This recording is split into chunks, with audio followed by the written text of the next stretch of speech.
In a year that saw war in the South Atlantic, 1982 was a year of momentous happenings.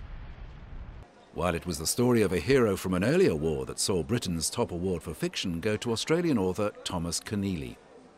The Booker Prize was awarded to Keneally for Schindler's Ark, which was about a German industrialist who saved thousands of Jews from the Nazis during World War II. The book was based on interviews with the survivors and was said to be 9/10 fact. Keneally received the award at a ceremony in London, but apart from the prize money, he was assured that the book would be a bestseller. It's the story about an extraordinary, picturesque German who ran a slave labor camp in Poland, a benign slave labor camp. I know it sounds like Hogan's Heroes, but it's the truth. It's extremely well documented. 1982 was a year that saw the deaths of two greats of the silver screen.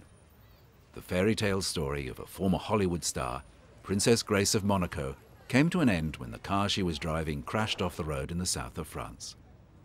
And Ingrid Bergman died on her 67th birthday in London, England, following a long battle with breast cancer.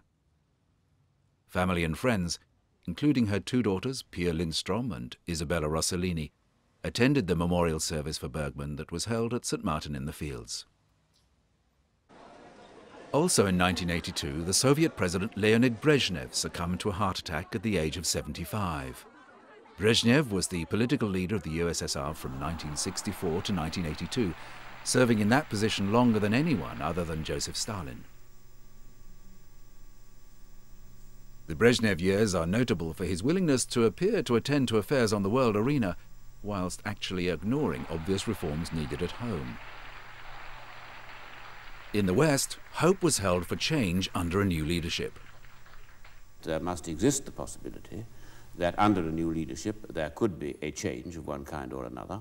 And as far as we're concerned, I'm sure the right thing to do is to work for a more constructive relationship.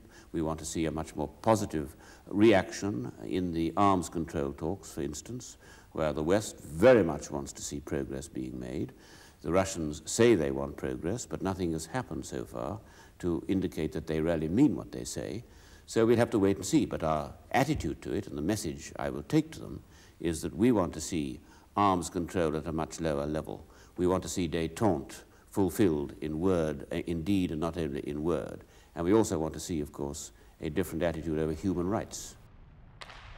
While the world was focusing on events in the Northern Hemisphere, the military government of Argentina invaded the British-held islands of the Falklands.